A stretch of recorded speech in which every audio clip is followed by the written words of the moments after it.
we have to continue to impart this wisdom and knowledge, what I like to call KSAs, knowledge, systems, and understanding, to make sure that these young people are equipped with, this knowledge to go out and fight the good fight.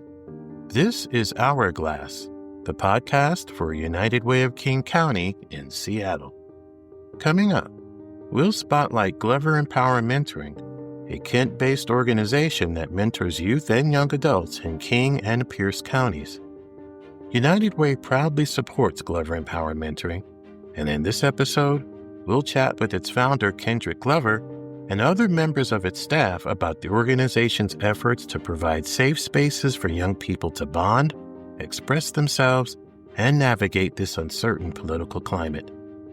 We'll also hear from United Way President and CEO Gordon McHenry Jr.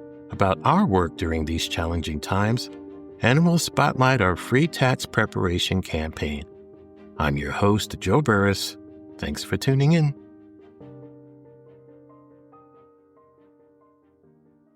Right now, it's about socioeconomic status. It's not about white or black anymore. Like, it's not even racist. Yeah, I always. It's about money. It's about power. Yeah, I always Right. have. Yeah, it's really like it's not Yeah. about color anymore. It's about Yeah. it's literally about poverty versus privileged. Yeah, And like, that's a good one. I'm gonna use that. Versus- Poverty versus privilege. I'm gonna use that, Marcus. I gotta use that one. That's a good one, Marcus. That's a good one. That was Kendrick Glover, founder and executive director of Glover Empower Mentoring, and Marcus Boston, a former mentee at the organization who is now in training to become a mentor. The two were discussing the current political climate in our country as part of an Hourglass interview.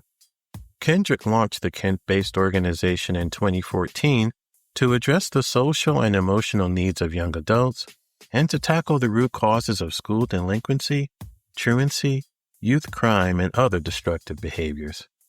Marcus is a lifetime Kent resident who began attending Glover Empower Mentoring when his grandmother volunteered as a cook for the organization. Like many across our region and our country, Kendrick and Marcus are trying to make sense of the nation's current political climate at the federal level, namely the cascade of executive orders and memos whose implementation could devastate our region's low-income communities, immigrant communities, communities of color, and LGBTQIA+ communities. Yet as wrenching as the concerns and conversations are, they might be light years worse for young adults and their mentors in our area, if not for organizations like Glover Empower Mentoring, which is known by its acronym, GEM. Imagine waiting to start an organization like this right now, in this political climate, hoping to convince young people that we adults really do care about their future and eagerly wish to validate their voices and are truly invested in their education and well-being. Fortunately, well before executive orders were issued targeting public schools, diversity, immigration, and cuts to government funding, GEM has been forging hope in the nation's 7th most diverse city and its surrounding areas. It reaches young people in neighborhoods where often more than a third of residents live below the poverty line, and where students already attend schools that struggle with cuts to staff and programs. For more than a decade, GEM has been meeting young adults where they are. GEM provides youth with safe spaces to express themselves. It teaches our youth about work ethic, boundaries, and character. It empowers young people to tap into their unique talents, and it doesn't give up on kids when they make mistakes. In addition to case management services, GEM programs include community mentoring, which comprises weekly group sessions between mentors and youth that focus on topics such as mental health, education, and the nation's political state. In-school mentoring, which comprises weekly group sessions during a student's advisory or homeroom period, and a leadership academy, an intensive 8-week form of mentoring designed to help young people develop self-identity, self-awareness, and self-respect. Since 2014, GEM has engaged more than 7,000 youth and 300 adults in formal mentoring relationships, for a total of more than 16,000 hours of mentoring time. And GEM continues to grow the program, taking on an average of 1 new mentee per month and 1 new mentor per quarter. Jim is also a member of 2 coalitions supported by United Way of King County that help fulfill our vision of an equitable and just community where everyone thrives. Jim is a member of the Black Community Building Collective, a group of 14 nonprofits that use United Way funding to share best practices and implement strategies to bring power to King County's Black community. Jim is also a member of the Racial Equity Coalition, a group of organizations that use United Way funding to create programs that help youth celebrate their cultural identities while equipping them with tools to stay engaged in school. United Way proudly supports Jim and its efforts to empower young people in communities who have endured the type of ills that many across our nation fear may result from the current rash of White House executive orders. Already, Jim is feeling the effects of those orders. With Kent being a hub for our nation's immigrant population, Jim's staff say that many immigrant youth who have benefited from their programs don't show up anymore, worried that they might fall victim to the current rash of anti-immigrant policies. Still, Jim says it will continue providing safe spaces as it remains unwavering in its mission to empower local youth through mentoring. That was one of the overriding messages in an hourglass interview with Kendrick, Marcus, and 2 Jim staff, Kalisha Lovelace, Jim case manager and executive assistant, and Benaiah Israel, Jim in-school programs manager. Here is that interview, beginning with Benaiah, Kalisha, and Marcus explaining why they decided to join Kendrick in this work. Like many in the area, Benaiah and Kalisha have known Kendrick since Jim's founder served as a counselor in the Kent School District. Benaiah Israel. I first met Kendrick when he was working at Dimmitt Middle School. I was working for another nonprofit organization working with at-risk youth. And I had 3 kids in particular I had at Dimmitt that I worked with, and we kind of met through them. And so as time went on, I seen him in different spaces. Then shortly after that, I seen him.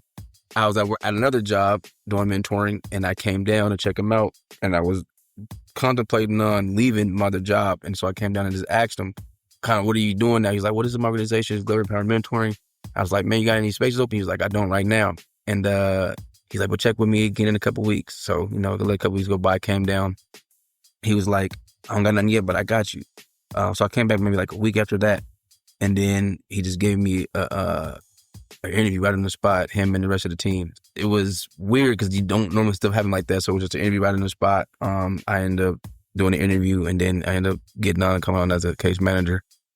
Kalisha Lovelace. Kendrick was my high school counselor. What? So I switched. I went to CAM 10 years ago. Transferred to Federal Way, and I transferred back to CAM to graduate. Since I was a transfer student, I got to be on his caseload. And so we have had that relationship since then. And then I was pregnant in high school, so I had a son. And so he's been my son's uncle since 2013. And it's been a fun little ride. Yeah. Marcus Boston. My grandmother was the cook for Glover Power Mentoring. And I was first introduced to Kendrick when KPA was up and running. They had what was it, like late night? Mm-hmm. I believe, yeah, late night. Mm-hmm. Every Wednesday we would have the groups, and a bunch of young people would just come around, get together, and we just talk about just life, school, and a bunch of stuff, and just a really like a safe spot for young Black men, especially. Mm-hmm. So my grandmother, she volunteered for Glover Power Mentoring to come and cook for the boys and everybody, and that's just kind of how the relationship blossomed and grew. And I've just been around Kendrick and all my mentors, like Glover Power Mentoring is practically my family. So it's just, yeah. So what do you get from here that you say, I don't get from anywhere else? I would say a step ahead.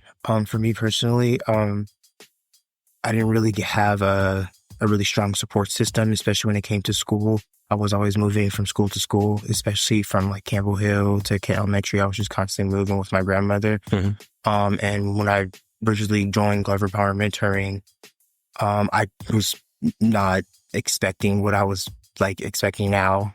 They gave me a head of like when I just come to like just being an independent man.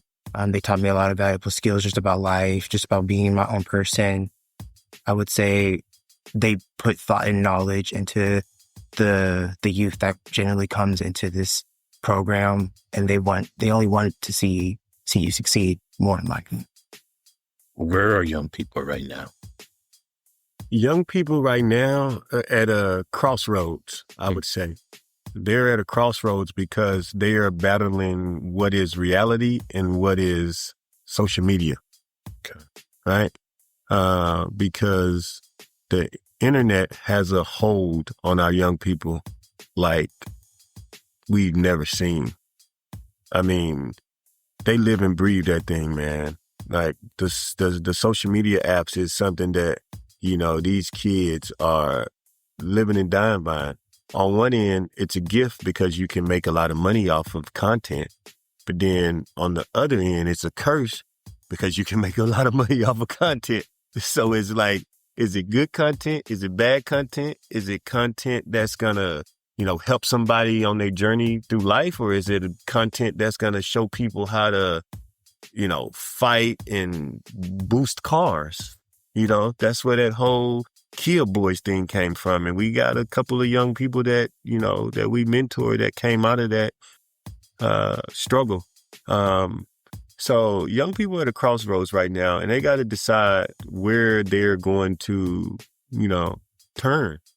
And I just think right now they're living and they're learning. But I think they're living faster than they're learning because of what's in front of them. I tell people the last two generations are the smartest, dumbest generations we ever created. And I don't mean that as a bad thing. I just mean that they have technology that's in their hands 24/7 that they can do a lot with, but they choose to do, something different. And not all of them, but I would say the majority of them, like, just filming stuff just to have a viral moment. Right? That viral thing is big for young people because they feel like if they can go viral, they can make money off of it. A lot of people want to make money off of Facebook, right? They want to make money off of TikTok. They want to make money off of Instagram. And if you can get 10,000 people to watch a video, then you can make some money off of it. But it's got to be silly. It's got to be dumb. It's got to be hurtful. It's got to be conniving. It's got to be manipulative. And that's just not what we want our young people. We in this organization, that's not what we want to see our young people do. We want to see them grow in a way to use that content for good and not for deception, because our young people are smart, It's the instant gratification because, like you said, everything is at the tip of their fingertips. Mm-hmm. Whatever it is that they want, they could just type it in, press it, send. Done. You could buy video. Remember, at one point in time, you had to go to the store to buy video games. Nope. You don't have to leave your house now. Not to do anything. So I think the instant gratification is huge because they want everything right now, right? Everything has to be right now. For their food right now. They want their clothes right now. Everything they want it right now. So I do think instant gratification is a big part of it. And I do think as far as the question you asked is like, where are they at? I think that's what they're trying to figure out. And that's what we're trying to figure out where our young people are at right now. And when I just talk to the young people I'm working with, when I was growing up, you always got asked, what did you want to be when you grow up? Mm-hmm. That question don't even that exist. That question doesn't exist no more. No. We're not asking, it's not being asked, what do you want to be when you grow up? And I ask my kids, okay, because I work with some 15-year-olds, 16-year-olds, in 5 years from now, what do you see yourself doing? Mm-hmm. And they never have a true answer. There's never an answer of what they want to do in the next 5 years. I know in the next 5 years, you're going to be 20 years old. You're going to be 21 years old in the next 5 years. So what is your plan? And I don't know. I was like, that's not a good answer. So we got to work on something. We got to find something for you to be able to do, whether it's college for you. If it's not, is it going to be post-secondary education? Is it going to be trade schools? What's the plan? What do you want to do? Mm-hmm. Right? Because the question of what do you want to be or what do you see yourself at in 5 years from now, 10 years from now is not being asked. So from the time that you get a 15-year-old, 13-year-old, whatever, and you ask them that question and they say, I don't know, how long does it take for you to get them to where they have some direction? And what do you do to get them there? It varies. It could take a while. It could take to their 17, 18, 19. But during that time, they're still going to school. They're still learning. They still haven't found out what it is that they want to do. right? Let's say, Sure. I was about to say, yeah, it really is a journey because even for me, I'm still young and I'm still learning I'm still exploring a bunch of things that I like, but I'm also learning still like I don't have to do everything. I feel like me, especially being in my 20s and a bunch of other young people being in their 20s, they're trying to do everything. They're trying to be like this. They're trying to be Superman basically, but even Superman needs the Justice League. They're just trying to put all the eggs into their basket and carry it. And once there's too much. So I feel like it's more of a, like, what makes your heart beat? Like what keeps you on your feet? What keeps you running? And that's where, like, for me, I really had to learn to like really tone down on like, what do I really like what makes Marcus Boston happy? Mm-hmm. And what do I want to do? Not anybody else. What do I want to do in Pacific? And that was, again, that with their help, they helped me discover it and just like really horn down on just the Pacific things of like what I want to do. So like if that's like robotics, animals, those are like my two main things right now. Mm-hmm. And then again, running with horses with the Buffalo Soldiers, which is another connection they have. And it's just a journey overall to, like, even right now, because I have friends and family my age too as well, that they're still trying to figure stuff out right now. And it's just all a journey. And I have friends who've literally lived way too fast, where they have kids now, they've been in prison, they've got out. Like, it's just, yeah, it's still all a journey for all of us. And it's, again, I kind of blame the internet, but it's also kind of our fault for allowing that information to kind of go under fault. So, but again, that's just something we're not really in control of. So it's great to have them kind of like help us control that. So when you're around other 20-somethings and there's no one else around, my age or Kendrick's age, what conversations do you guys have after being told all this stuff about what do you want to do? Man, we're just talking about life. We're just trying to figure out like what to do next. We're just like, oh, well, we should do this, maybe we should do that. Like, people my age will get together and like come up with a whole plan, and then that plan doesn't work out, and now everyone's kind of like in their separate ways, and we're all kind of like living our separate lives, but we never like have the time to really come back to each other and like, hey, like, let's figure this out or get suggestions. It's like, that's kind of a hard question to answer, because it's like we're all on our separate journeys, but we're still all connected in that way to where we're trying to communicate, but we know like it's our journey, so we got to just continue on to that. So, yeah. I'm sure you've been watching the news and you've been seeing just all the stuff that's going on. It feels like every day there's a new executive order, and eventually it feels like it's going to get around to everybody. But what kind of conversations are all of you having? Man, like, so much. Man, just life, really, like what our future is even going to look like, if there even is going to be a future, if we're being real. Really? Because it's starting to get scary, especially after the election. It's been a wild journey. It's definitely going to be a wild journey now still. So, yeah, it's honestly very scary times for a bunch of people in my age, and honestly for everybody. I don't think we give our young people enough credit in terms of understanding the landscape of the politics in the United States of America. What really turned for our young people to start being more involved in politics was when we first saw Obama running for president in 2007, and when he won. And since that election, we have started to see young people really grasp the understanding of civic engagement, right? We have seen programs being started up. Benaya and a couple of team members took 12 young people to Washington, D.C. 2 or 3 years ago for a civic engagement opportunity to learn about politics in the landscape. Like, I don't think that we truly understand the power that a Black person had to like redirect the mindset of young people and to engage in politics. Right. If we never would have saw that Black man running for president, I don't think young people would even care about politics right now. They wouldn't. But when they saw it, they saw an opportunity to say, hey, if he could, then I can. Right? And not just become president, but, right? So the reason why Kalisha works here right now is because of the event that happened during the COVID pandemic when we saw brother, what was his name that they killed? George Floyd, right? So she called me, right? And she said, Kendrick, what are we going to do? Why are they doing this? And I said, what do you want to do? She said, I got some young people right now that are ready. I said, okay. She said, so can we do a march? And I was like, this is my first time ever organizing. I've never organized in my life. But when she called me, it was like, I can't say no. So what am I going to do? She's like, you have the connections. I was like, well, the mayor of Kent and the chief of police of Kent, they may not be down for it. She was like, so what? So I said, let's go. They can't tell us no. We have the right to protest.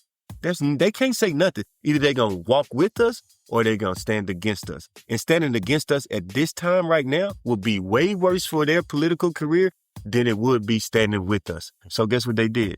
They sat right here at this table and met with us and said, okay, can we do it this way? Can we do it that way? And that's the power that young people have that I know they kind of understand it, but I don't think they really truly know the power that they have. Because without young people, this country is not going to move forward. Right. Old people are going to be, we're getting old, man. It's over with for us. Like that ship has sailed. So now we got to rely on these young brains, these young legs, these young feet to go out there and beat the pavement and understand politics in a way that they can help the next generation. You know, like my daughter, like Kalisha is a mentor to my 16-year-old kid, right? And she's 28, 29 years old. So we have to continue to, impart this wisdom and knowledge, what I like to call KSAs, knowledge, systems, and understanding, to make sure that these young people are equipped with, this knowledge to go out and fight the good fight. So now, Kalisha, I mean, you're seeing a lot of these young people from the time that you saw all that energy and passion after George Floyd. Mm-hmm. Where is that now? I think it's, I feel like it's there for some people, but they just don't know what to do with the power that they have, or they don't know the power that they have. So I know for me, my cousin passed away in 2017 in Kent by a police officer. So that's where I was like, oh, I want to do something for him. And then I also have I have 2 kids now, but my oldest son, he was 7. And I was like, well, I don't want you to be raised just as a statistic in Kent, because that's not what it is at this point. I want you to have the voice and the power. And I feel like if they have people behind them who support them, they can make it the same way I did. I had Kendrick, thank goodness, because we've been there for 10 years, 11 years, but they don't always have that support to have that voice and power through. There's the saying, people don't care how much you know until they know how much you care, right? Then there's another saying where it says, I don't care what happens to anyone else until it happens to me, right? So when you have, right now, what's going on in the world, taxes, tariffs, executive orders, things of that nature, ICE coming down. Our team was just on a call yesterday with the immigration department to talk about what to do if ICE came to nonprofit organizations, right? But now these young people are not showing up anymore because they're scared. Their families are scared. Well, if you get pulled over and, they ask you for ID and you don't have it, then they can detain you and now we'll never see you again. We don't know where you're going to end up at. It's a scary time right now. Right. You come here for services. You didn't come here to go to detainment, right? It's crazy. And and our young people are starting to back away from the fight now because the fight is not fair anymore. Mm-hmm. It's not a fair fight. It's a fixed fight. It's a fixed fight. You're right. It's fixed. It's not fair. It's fixed. Right now, it's about socioeconomic status. It's not about white or black anymore. It's not even racist. I always... It's about money. It's about power. Yeah, I always have, it's really, it's not about color more. It's about, it's literally about poverty versus privileged. Yeah. That's a good one. I'm gonna use that poverty versus privilege. I'm gonna use that, Marcus. I gotta use that one. That's a good one, Marcus. That's a good one. I'll use that one. My last question to you: with everything that you just told me, right? What gives you hope? That there's gonna be a brighter day. Right? It was raining 2 hours ago. Now the sun is shining. Think about that. There's always a reason to fight. It's about doing what's right. I tell people, when you do the right thing for the right reason at the right time, good is gonna happen. I guarantee it. It's gotta happen, right? That's the scale, right? What's the justice scale, right? It's like it's gotta balance out at some point. It's gotta balance, man. And we may not see it right now. You know, I think about when my grandmother was living, and she told me that because my grandmother passed before she saw a black president, right? She passed before Barack Obama was president. And she used to always say, one day we're going to have a black president. You know, my grandmother was raised in the 20s and 30s, right? When she saw prohibition, she seen racism, and she was born in Natchez, Mississippi, in a country hick town under the hill, or we call it the Red River because that's where they used to throw bodies into the river, and they called it the Red River because there was so much blood in the water that the water turned red, right? So she always just had that hope. And she said, it may not be in my time, but I can guarantee you it's going to happen. So that's what we lean on. We lean on the guarantee. Like, it's going to happen eventually to where what they say in the good book, the first will be last and the last will be first. Gotta happen. May not happen when we see it, but it's gonna happen. I hope it happens for my kids, right? If I'm not here to see it, like my grandmother, she wasn't here to see the first black president. Maybe I won't be here to see the first woman president. But it's gonna happen. It's gonna happen. Everybody, thank you so much for your time. Thank you. Yeah.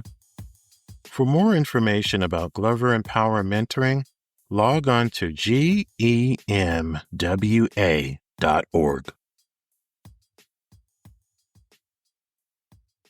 And now a word from United Way of King County President and CEO Gordon McHenry Jr. Increasingly challenging times, it's really important that folks who are part of the United Way community know that we are 100% committed to continuing to do the work we have been doing, the work that is rooted in equity, the work that is aspirational, so that we have a region where everyone thrives. It's important for you to know that we see you, we hear you. We will continue to serve and support if you allow us that privilege. It's important to know that we are going to increase our proximity to the communities we're privileged to serve. We are going to be a courageous advocate for policies that uplift folks, and we're going to be a courageous advocate against policies and practices that serve to oppress or harm. If you give us the ability to be your partner, we will not let you down. We will stay strong. It's tax time again, and United Way of King County is offering free tax services to individuals who make less than $80,000 a year, or less than $96,000 for non-single filers. Funded by United Way, the IRS, and the City of Seattle, the free tax preparation campaign runs until Sunday, April 19th. Services are available at more than a dozen locations across King County, including El Centro de la Raza and West Seattle Community Resource Center in Seattle, Hope Link in Shoreline, South Center Mall in Tukwila, and the Public Health Center in Kent. Virtual service is also available through our online tax site. United Way tax preparation specialists will help clients understand their tax situations and take advantage of refunds like the Earned Income Credit, the Child Tax Credit, and the Working Families Tax Credit. Last year, our free tax campaign served more than 12,000 people and leveraged more than $16 million in tax refunds. And we look forward to preparing your taxes this year. For more information, log on to uwkc.org/need-help/tax-help. At United Way of King County, we are working side by side with communities to build an equitable future for everyone. Hourglass United Way is a podcast that highlights how we and our partners spend time making a difference in our communities. Our work is made possible by the generous donations from people like you. Please send comments and suggestions about our podcast to hourglassunitedway@gmail.com. To learn more about our work or to support United Way, log on to uwkc.org. I'm your host, Joe Burris. Thanks for listening. Until next time.